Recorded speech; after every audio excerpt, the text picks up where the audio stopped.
What is good, YouTube? Today we're gonna be properly explaining all the ins and outs of our rocket launcher that we made, because our explanation of the last one was convoluted. So so we're just gonna go through everything again, but way better this time. So pneumatic systems are a great way to launch rockets without the need of combustion or chemicals. So for the main goal of the project that we set out for was to create an efficient and simple air-powered rocket that could maximize the displacement of this projectile, shoot it out as far as possible, while utilizing as much air pressure as possible.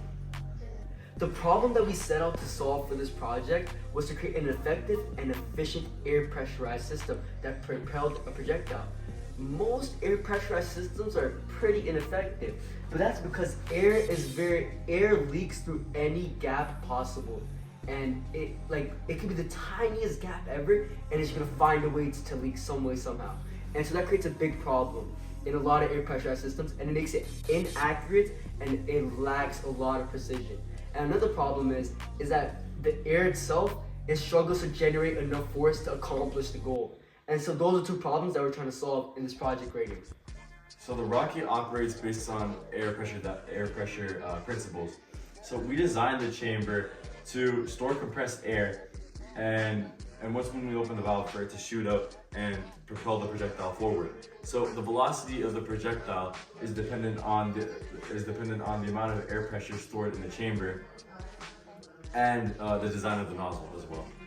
In this project, there are many engineering principles present. For example, aerodynamics was a big part of this project. For example, the tip of the projectile is meant to be a cone shape, so that I can cut through the air more efficiently, so that I can go a further distance. Excuse me. We also chose two swept back fins at the bottom right here, so that I can also cut through the air more efficiently. We also smoothed out the edges so that there was as little drag acting on the projectile as possible. And we made sure that the weight was evenly distributed, and we made sure that the barrel was long enough so that we could let the air accelerate, so that it can shoot out, so the air could have as much velocity and as much acceleration, so it could propel projectiles fast and as far as possible, like this. So here's some of the materials that we used and why we used it. So first of all, the PVC pipe. PVC pipe, we used it specifically because it's literally built to withstand high pressure gaseous states, right? Like the high pressure air that we would be constantly pumping into it, right? And anyways, in the middle, we used PVC pipes initially, but that allowed for a lot of air leaks and a lot of just faultiness and stuff because due to different sizings, right? So we tried to put PVC cement initially to hold it together, but that didn't do the trick because air just kept on seeping its way out, right? Especially over here. So instead, we put copper piping over here and all around. And also we put this metal brace over here just to hold the whole thing together so that it doesn't collapse in on itself when we're holding it on a certain part of it. It's a lot more stable because of that, right? And self-sustaining. And we also put tape over here. For the copper, we put just a lot of Teflon. We wrapped it up real tight and we tightened it as much as we can. There were many problems that we faced during the creation of this project. For example, the amount of air that would leak was unfathomable. So over here, initially we had a bunch of PVC connections, and there was just a ridiculous amount of air leaking out constantly. So we switched out the PVC pipes for copper pipes, and we connected it, screwing them together, epoxy glue, and we used Teflon tape the proper way. And over here, there was a problem because the copper connection, the copper connection didn't fit into the PVC pipe. And so basically what we did was we heated up the PVC pipe so that it was more malleable, so we could stick the copper connection into the PVC pipe. And so that way when it cools, it's gonna cool back to its original form, so that it's just stuck there nice and tight and there's no air leaks at all. And we sealed up whatever possible air leaks there could be with epoxy glue. And they also added this little brace over here to keep it nice and tight and sturdy and strong. And there was a similar problem at the back over here at the back of the barrel, because initially when we cut the barrel, we cut it uneven, and so it was uneven, and so there's a lot of air leaks there. And we tried everything, it didn't work. And so what we did was we got a proper automatic cutter, cut it nice and straight, heated up the back of it so that this little end cap could fit in there. So it's more, again, so we heated it up so it's more malleable, so we could just stick it in, and when it's cool, it goes back to the original form, so it just sticks together stronger, no air leaks whatsoever. And we just added epoxy glue for extra measure. Another problem was that the entire contraption itself was extremely weak and flimsy. So we added this metal rod at the back to like, almost like, again, it's like a titanium rod that they use in Broken Bones. And the projectile's pretty bad.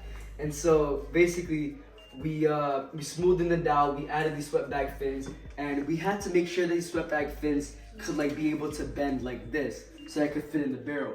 Cause I can't put in the projectile like this, you know. So you have to be able to, you know, go like that. We made the tip better, you had to add glue so that, you know, the weight was evenly distributed. And yeah, that was that. Alright, so initially we so the way for the pump to transfer air into the air chamber was that we used a needle, right? And this was extremely inefficient because it took us like 25 to 30 very strong pumps for just enough air to get into the air chamber, just for the rocket to go maybe Like 5 meters. 7 meters if you're lucky, right? So yeah, it was extremely inefficient. It would tire out your muscles like crazy. Like it was literally a tricep workout. I'm not even exaggerating it, right? So what we did instead is that we put a tire valve, which I salvaged from like a broken down, worn out tire in my garage. We put that there, and then so it's way better. It's way more comfortable. It takes like maybe 5 or 6 good pumps for it to get to literally like 50 psi, not like 40 psi, I would say, right? And then so yeah, now we have the psi gauge right here to literally tell us how much air pressure is in the air chamber, right? And then so, which will then in turn give us a better idea of how fast the projectile is going to go right when it shoots out of the chamber at the end, right? So yeah, that's really cool. And so we could go up to like 60. Also for the air valve, we could literally like disconnect the air pump when we're done pumping it in, right? So let's say we get it's like 50, 60, maybe even 70 psi, and we're done. We want to carry it somewhere else that we could actually shoot it. We could literally disconnect it and bring it there. So it's really efficient, right? It's just way better than our initial model. And the third thing, which I was going to talk about, is the strap. It's extremely ergonomic. It's really comfortable to have on you, and it's just it's not uncomfortable at all to have on, and it just looks cool, man. It just looks like a little rocket launcher that you're carrying around. So yeah. There was a lot of trial and error for this project here. We had an initial one with just PVC connections, and we actually had just some wood reinforcements, and it was pretty bad. I can't lie to you, it was really bad. Cause it would go 5 meters, air would leak out a lot. The projectile wasn't even that good. The projectile's fins were made out of pool noodles, so it was very flimsy as well. And so in the newer iteration of this, as you see, you got a metal rod, copper connection, you got a PSI gauge now. We got a much better air pump, as Nicholas aforementioned mentioned. Our what's it called? Projectile is a lot better now. Cause initially it was pool noodle fins, but now it's paper fins. They're more strong. They're more steady, cut through more efficiently. And so that was the first one. This like new one. There's also a lot of trial and error in like determining how much PSI this thing could handle. So one time we did it at 60, and that was just with this brace. And so that was without the epoxy glue and all that. And so it handled like 60 PSI and it just blew up. And so that was pretty fun. But so then we just did a lot of more trial and error, and we figured out this bad boy could reach 80 PSI and no issues. And we're just too scared to go any past that because we don't want to break it again. So, and also first iteration of this, we had to do a bunch of like trial and test errors. We would just pump in the air and just see where the air is leaking from, and then we would try to cover it up there. We should pump up air, shoot it out, see how far it goes. What could we do to fix it? What could we do better? And just we just see where the air would leak from and just try to solve that. We didn't do a very good job of it the first time, but we eventually solved it. So yeah, that was that. All right, so the first time we tried making this, it was a huge fail because mainly just one thing. We didn't have a proper blueprint plan. You know what I mean? We didn't have a proper plan. We were just kind of thinking about just winging it, which was a horrible idea. in engineering, you need to have like a blueprint and like a plan set beforehand. Everything needs to be organized and set in place before you actually get to work. So that's what we did the second time. We learned from our mistakes, and we set up a proper date where we would all just meet up at my friend Micah's house and just build this whole thing. We had a blueprint, we had a list of materials, we had everything we needed. We went to Home Depot, everything just worked like clockwork, you know, it was amazing. And we might have spent somewhere between 15 to 20 hours on this, and collectively, you know. So it was mainly me, Sanjam, and Micah, but throughout most of the improvement parts of it, when we were actually like kind of tearing everything apart and redoing it and troubleshooting it and seeing what we could have done better and applying that, it was mostly just me and my friend Sanjam. But Micah was there to basically help us in areas like, for example, sanding down this pool noodle. That was a big thing that Micah did. And yeah, with a lot of the camera work as well. So shout out to that guy. Thank you. There were many real-world applications present in this rocket launcher. You know, even though it was mainly about the engineering principles, there's still a lot of real-world applications. Just to name a few, there's a real-world application in the realm of education, as this can be used to teach kids about pressurized systems, projectile motion, and fluid dynamics in a hands-on environment. Because, you know, some kids are more visual learners, you know, and this can be also further applied in aerospace or military applications. And there's another unique type of application that can be present, and that's in the realm of transportation, with air pressurized systems transporting stuff through tubes. Because that's kind of what we have here, but instead of things that we're technically transporting is a projectile, and we're transporting it in the air as fast as possible, as far as possible.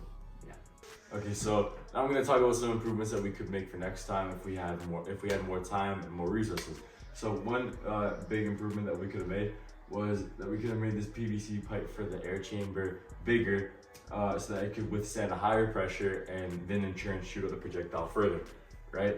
So another thing that we could have done is made these pipes, like, I guess just like a better material, or maybe like some form of PVC pipe all the way through, to minimize any potential, even if minimal, air leaks through the sides, you know.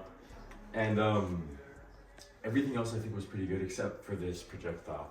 The thing is that we made this at a pool noodle, so it's just really flimsy and stuff, and it's just not as aerodynamic as it would have been if we just made it in a better material, right? Also, not to mention at the end over here, there's a bunch of, so we hot glue gunned it together, because this is another tip of a different pool noodle that attached onto here, right? But the thing is that there's a bunch of holes and stuff, so when it's flying, like a bunch of air just kind of seeps its way out, and then so it just makes it like less and less aerodynamic and less efficient. So yeah, a new material for this would be a lot better, but for the whole project, I'm very happy with how it turned out. To conclude, this project taught us a valuable lesson in fluid dynamics, material selection, and pressurized systems. So we learned a lot about troubleshooting. As I mentioned earlier, there's no guide on Google on how to do this properly. We can't really ask anyone or like anything. We can't just search up the answer. So we kind of just have to figure it out on our own. You know what I mean? It's just problem solving. It taught us like a bunch of valuable lessons just to like kind of, I guess, think on our feet. You know? Mm-hmm. And over here, an example of like great problem solving would be over here when we were trying to lodge this copper pipe into here initially, it just wasn't fitting. So then what we did was we literally just put the end of this PVC pipe over the stove and started rotating it to get it evenly heated on all sides to make the PVC pipe more malleable, so that the copper pipe could just slide in really easily, and it literally worked in the end. And that was just really innovative and just really like a creative solution. It was really rewarding, because it's like, I don't know, just having these type of problems and then just being able to solve them with like things that you have just laying around. It's just really fun and unique experience. It just makes you more like resourceful. It does. It's a very valuable thing to have, a very useful skill to have. And I feel like I speak for both of us here. But like, this project is definitely just continuing to just like pursue my passion for engineering. I had a lot of fun. To develop our passion for engineering. It was this is like before I was like a little like iffy, unsure, I'm very unsure, like, oh, should I do this, should I do that in my future? But after this project, I can safely say that I want to become an engineer in the future, and I'm sure he wholeheartedly agrees. it's the exact same thing for me. Like after doing this project, it just made me realize that aerospace engineering is just something that I genuinely want to pursue. Because, like for example, making a projectile more aerodynamic, it's tedious in the moment, but it is just so rewarding when you look at it and you shoot it, and you could like truly and honestly say like I made this. And you be proud of it, you know. And yeah, it's beautiful, isn't it? And there's gonna be many more projects to come. So stay tuned, guys. see you in the next one.